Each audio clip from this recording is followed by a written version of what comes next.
Fala, rapaziada. O trânsito do caos do Rio de Janeiro, meu Deus do céu. Rio de Janeiro. Mas aqui tá tipo um Rio de Janeiro mesmo. Pra quem não sabe, esse é o canal do Bruno Braga. É um novo quadro que eu criei sobre café com bebê, em alusão ao meu nome, Bruno Braga. E uma homenagem a outros caras que eu admiro muito. Thiago Brunet, Rainha Santos, etc. Eu estava conversando com um colega de trabalho sobre religião. Ele me perguntou: Bruno, qual é a tua religião? Eu sempre tenho um pouco de dificuldade de falar sobre esse assunto aqui, porque não é simples. Eu costumo falar o quê?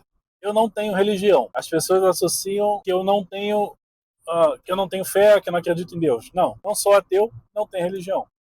Na minha concepção, e é como aprendi, religião, o conceito etimológico da palavra, a origem da palavra, é para lembrar que a gente tem que se religar a Deus. Nós já fomos ligados um dia, teve a queda do homem, segundo a tradição cristã, e nós temos que tentar se religar a ele, o que quer que seja. Tá?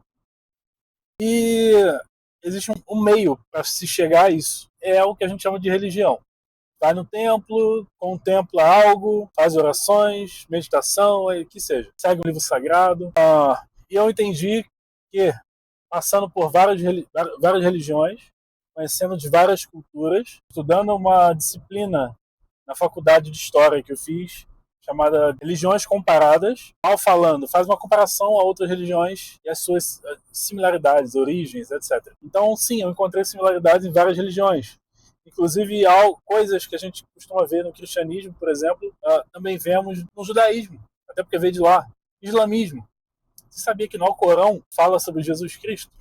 Pois é, muita gente não sabe. Mas eu tenho o Alcorão e lá conta a história de Maria e menciona Jesus. A diferença é que Jesus não é o Salvador, como no cristianismo, entendeu? Muita coisa veio do povo celta, que nós apelidamos a religião deles, né, entre aspas, religião, a forma de eles se conectarem a Deus, como druidismo, através dos druidas, que eram os altos sacerdotes.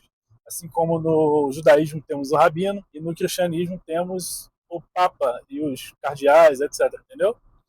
Mas por que isso é difícil responder? Já está respondido, né? Não, não está. Porque aí a pessoa pergunta, você é cristão? Eu respondo sim. Só que talvez ela não sabe o que é cristianismo. O que é cristianismo? Cristianismo não é uma religião, tá? Se você não sabe, você está sabendo agora. Cristianismo, esse ismo, é um sufixo de doutrina. Significa doutrina. Ou doenças. Tem vários significados. No contexto que eu quero aplicar, de religiões é doutrina. Então, a doutrina dos cristãos. Se for ligado ao islamismo, doutrina do Islã.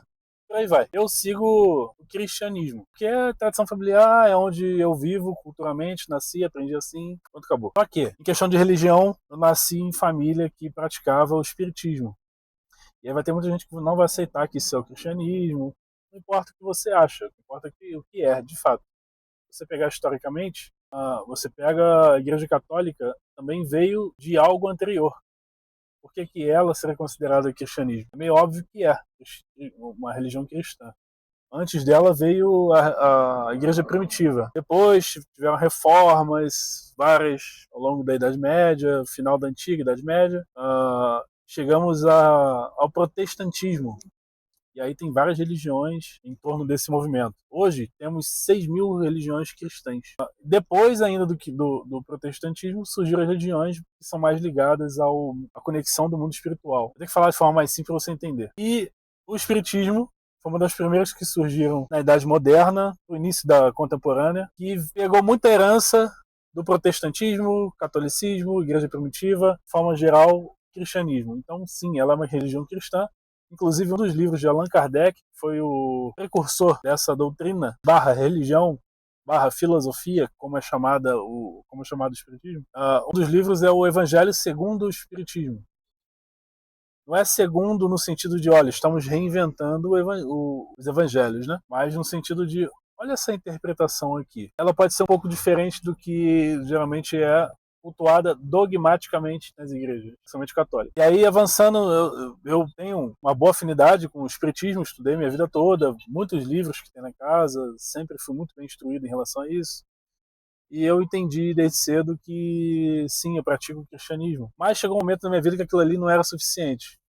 Eu entendi que precisaria buscar mais e alguns fenômenos espirituais. Não vou me aprofundar aqui sobre isso, posso falar em outro vídeo se você quiser, joga nos comentários. ou faça perguntas que eu vou ter o maior prazer de responder em outros conteúdos. Alguns eventos espirituais começaram a acontecer e eu falei, cara, aqui tá faltando coisa.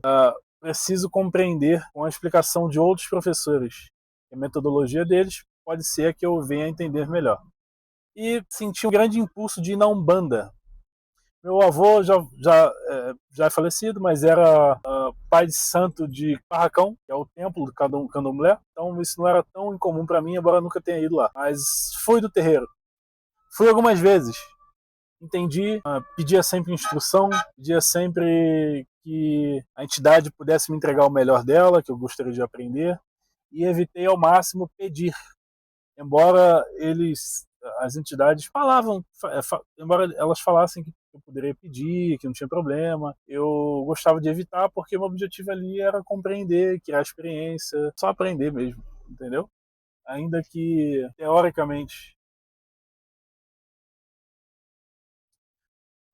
desde 2021 eu venho estudando alguns assuntos em relação a desenvolvimento pessoal, principalmente desenvolvimento pessoal masculino. E a gente chega sempre a finanças, prosperidade, ao divino, que seria a inteligência espiritual. E as pessoas que vêm falando sobre isso, e eu vou tendo acesso, elas geralmente embasam com a Bíblia.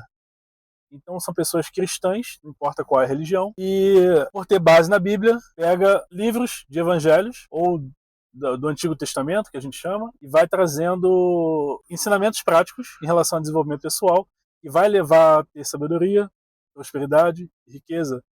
Um exemplo é o Salomão, Neemias, por aí vai. Não vou me aprofundar nisso também, se quiser joga nos comentários que eu comento.